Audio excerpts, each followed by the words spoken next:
कभी आपने सोचा है कि उस लापता व्यक्ति का क्या हुआ जो कभी नहीं मिला? क्या होगा अगर सालों बाद एक महत्वपूर्ण सुराग खोजा गया जिसने जांच के पाठ्यक्रम को पूरी तरह से बदल दिया?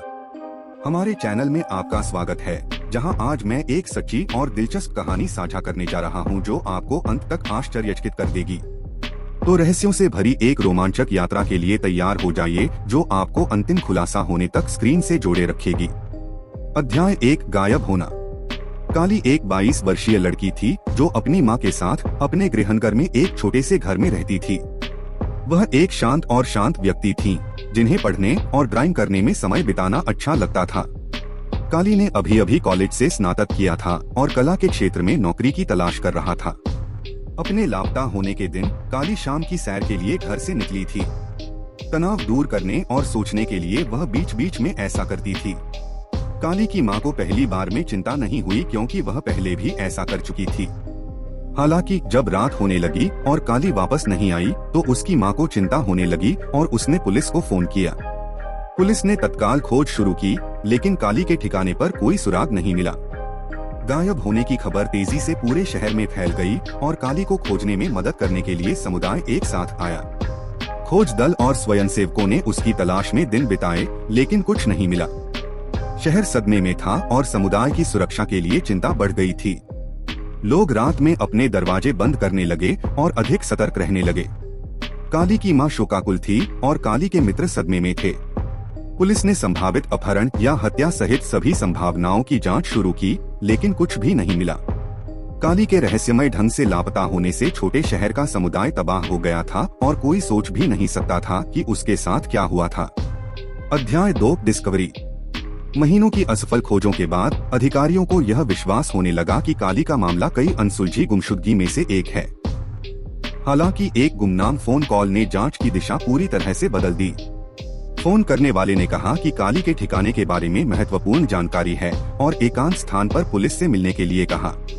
पुलिस को शक था, लेकिन उसने बैठक आगे बढ़ाने का फैसला किया। जब टीम सहमत स्थान पर पहुंची तो उन्हें काली के मामले की जानकारी वाला एक फोल्डर मिला। फोल्डर में फोटो, रिपोर्ट और अन्य सबूत थे जो काली के लापता होने में एक स्थानीय पुलिस अधिकारी की संलिप्तता की ओर इशारा करते थे। पुलिस हैरान रह गई और अधिकारी से पूछताछ शुरू कर दी। वह लापता होने के दृश्य पर पहुंचने वाले पहले व्यक्ति थे और उनका एक संदिग्ध इतिहास था। किसी भी संलिप्तता से इनकार करने के बावजूद उसके खिलाफ सबूत मजबूत थे और पुलिस ने मामला बनाना शुरू कर दिया। काली के लापता होने में एक पुलिस अधिकारी के शामिल होने की संभावना से शहर सदमे में था। पुलिस पर भरोसा डगमगा गया और समुदाय ने अपने अधिकारियों की ईमानदारी पर सवाल उठाना शुरू कर दिया। इस बीच जांच जारी रही और पुलिस ने संदिग्ध अधिकारी के खिलाफ और सबूत जुटाने की कोशिश की। जब काली की मां ने यह खबर सुनी तो वह टूट गईं और स्थानीय लोग इस संभावना से और भी ज्यादा हिल गए कि काली के लापता होने के लिए एक पुलिस अधिकारी जिम्मेदार हो सकता है। अध्याय 3, व्यवसायी। संदिग्ध अधिकारी की जांच जारी रही और पुलिस को कुछ और भी चौंकाने वाला पता चला। लापता होने की रात से सुरक्षा फुटेज के विश्लेषण के दौरान पुलिस ने एक कार की पहचान की जो काली के जाने के कुछ ही समय बाद गायब हो गई थी। वाहन की लाइसेंस प्लेट की जांच करने के बाद उन्होंने पाया कि यह एक स्थानीय व्यवसायी का था जो शहर के मेयर के राजनीतिक अभियान के लिए एक प्रमुख दाता था। पुलिस ने व्यवसायी की जांच शुरू की और पाया कि उसकी काली में रुचि थी, लेकिन उसने उसे अस्वीकार कर दिया था। हालांकि जांच में अंततः पाया गया कि व्यवसायी काली के गायब होने की रात शहर में नहीं था। वह व्यापार के सिलसिले में दूसरे शहर चला गया था और उस दिन के लिए उसके पास एक ठोस बहाना था। इसने पुलिस को संदिग्ध अधिकारी की जांच फिर से शुरू करने के लिए प्रेरित किया। जांच की लंबी और श्रमसाध्य प्रक्रिया के बाद पुलिस को आखिरकार कुछ ऐसे सबूत मिले जो अधिकारी के अपराध की ओर इशारा करते थे। वे उसके घर गए और पूछताछ के लिए उसे पुलिस विभाग ले गए। हालांकि पुलिस अधिकारी ने सहयोग करने से इनकार कर दिया और काली के लापता होने में किसी भी तरह की संलिप्तता से इनकार किया। पुलिस ने अपनी जांच जारी रखने और उसके खिलाफ अपने मामले को मजबूत करने के लिए और सबूत तलाशने तक अधिकारी को हिरासत में रखने का फैसला किया। अध्याय 4, अंत। पुलिसकर्मी से पूछताछ गहन थी और घंटों तक चली, लेकिन आखिरकार उसने कबूल कर लिया।